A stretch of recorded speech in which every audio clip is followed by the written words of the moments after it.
Dipersembahkan oleh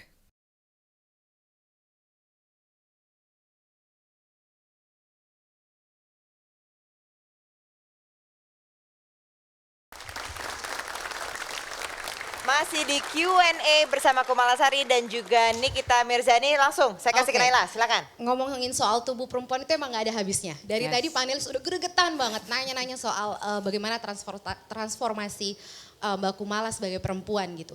Kalau dalam feminisme, women's body is a battlefield. Jadi tubuh perempuan itu adalah sebuah medan tempur.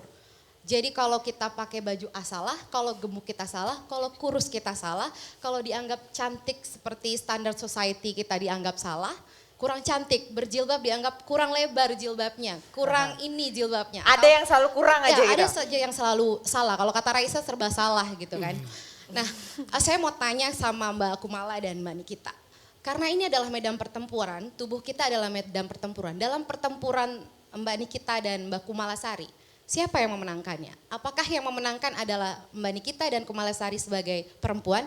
Ataukah justru yang memenangkan itu adalah industri hiburan? Yang diuntungkan dari perubahan-perubahan ini ternyata industri hiburan aja. Kita sebenarnya justru tersiksa. Kita sebenarnya justru ya harus merogoh kocek banyak, harus ini itu gitu. Siapa yang memenangkan? Nikita dulu deh. Dua-duanya sih. Kalau Niki industri hiburan juga menang banyak, Nikinya juga menang banyak. Karena dengan perubahan Niki itu otomatis TV harus bayar Niki dengan harga yang sangat mahal. Dan off air juga dengan harga yang sangat mahal. Oke, jadi sama-sama diuntungkan lah gitu. Tapi banyak penderitaan nggak menuju situ? Kan beauty is pain gitu katanya. Banyak penderitaan nggak menuju itu?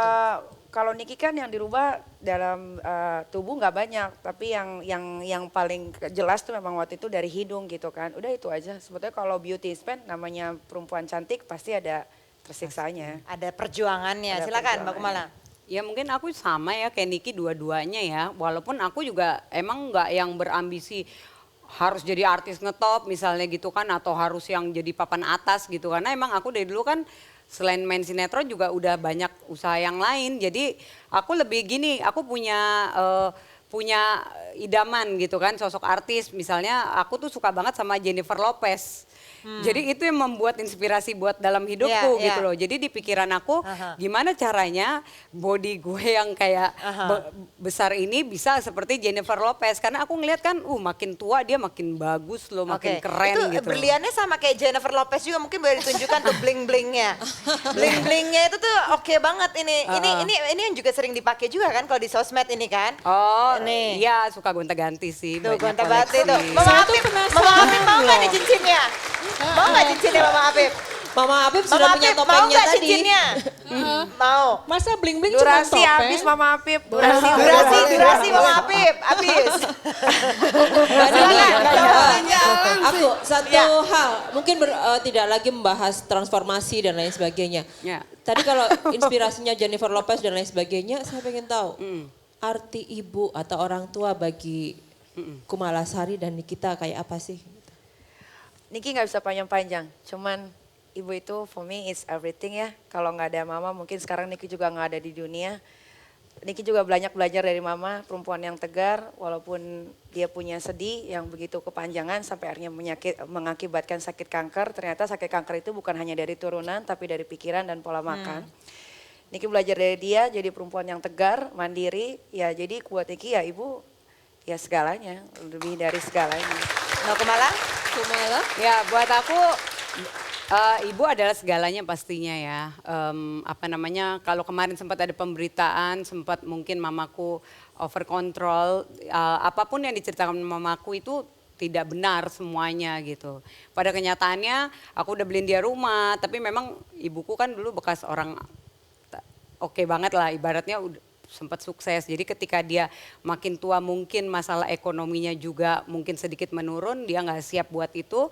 Dan aku sebagai anak juga terutama dari keluarga juga udah tahu banget ya apa yang aku berikan ke mama itu udah di atas orang-orang pada umumnya gitu loh. Tapi memang mungkin ya itulah kembali lagi kan sifat orang tua kan kadang-kadang ketika dikasih tahu nggak pernah mau menerima kan. Karena kadang orang tua merasa ya gue orang tua gue selalu benar. Bukan, seperti karena apa? itu. apapun yang kamu bayar sama ibu kamu, gak seberapa air susu ibu kamu dan kasih sayangnya selama dari bayi. Ya betul. Gak ada comparison, gak ada banding dengan harta. Terima kasih. Ya. Saya mau ngelanjutin pertanyaan tentang arti ibu tadi. Tadi kan tentang arti ibu terhadap kita. Tapi arti kita sebagai ibu buat anak-anak kita nih. Arti ibu, kamu sebagai ibu buat anak-anak kamu. Itu gimana? Karena kan kita sudah mendengar nih Ya. semua cerita yang penuh dengan Buat sensasi dan Mbak Kumala, kontroversi buat tadi. kita seperti apa? Alhamdulillahnya dengan banyaknya berita di luar yang kurang begitu enak, Niki bisa mendidik anak Niki, Loli, dia bisa juara kelas dengan IQ tertinggi di sekolahnya. Dia bisa 3 bahasa, dia bisa bahasa Mandarin, bahasa Inggris dia sudah lancar. Dalam matematika juga dia cukup pintar. Terus sekarang sudah mulai belajar tentang agama dan alhamdulillah sekarang anak Niki juga sholat 5 waktu tidak pernah tinggal. Mbak Kumala seperti apa? Arti ibu sebagai ibu seperti apa? Kalau aku sendiri, aku udah divorce tapi aku selalu menjaga hubungan baik ya. Jadi tetap damai dengan mantan suami, bahkan mantan suamiku juga sudah punya istri lagi dan aku ngerasa kita itu tektokan gitu. Jadi kalau weekend anakku sama aku, kan aku sibuk kan. Jadi kalau hari biasa anakku sama mantan suamiku gitu. Jadi kebersamaan itu yang aku selalu hangat gitu. Jangan sampai anak jadi stres gitu kan karena yang namanya anak broken home kan pasti apalagi masa usianya masih 8 tahun gitu kan. Jadi itu sangat rentan. Jadi aku lebih yang gimana caranya menciptakan keharmonisan walaupun aku udah berpisah sama mantan suami. Jadi tetap hubungannya baik sehingga anakku tuh walaupun aku berpisah tetap ibunya nomor 1 gitu loh. Oke, Ya. baik. Kita singkat sekali, kita cuma punya 1 menit. Biasanya kalau di Q&A ini ada catatannya begitu. Mungkin kalau ini dari catatan yang paling dituakan, Mbak Tante Dewi deh, boleh kasih catatan. Moral of the story dari kedua narasumber kita malam The hari ini. moral of the story kedua mata kita sebagai perempuan, kita harus tahu bahwa apapun yang kita lakukan, apalagi kamu sebagai seorang public figure, nggak bisa kamu ngarepin orang hanya memuji kamu. Kamu siap dengan kelakuan apapun juga akan dibicarakan orang. Oleh karena itu saya cuma doain supaya kamu panjang umur, kamu lihat perjalanan hidup itu. Karena apapun saya katakan yang dapat Anda kan sekarang ini gara-gara perbuatan Anda sendiri. Nggak ada satupun perbuatan orang lain. Jadi saya mohon behave betul-betul karena bagi saya pernah jadi top model, saya pernah jadi pragawati top, saya pernah jadi ratu, raja dan segala macam rata-rata dan jadi pendiri organisasi profesional IWAPI. Paling penting adalah kita harus tahu ujungnya di mana. Husnul khotimah, amin.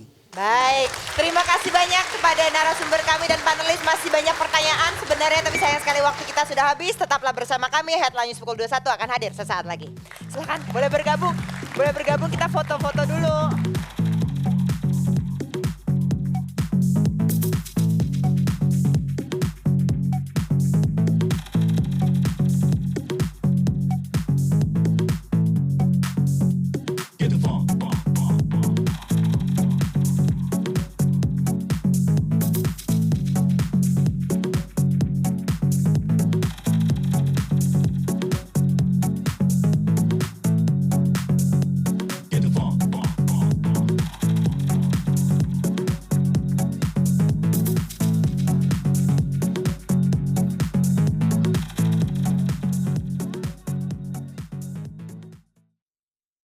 Dipersembahkan oleh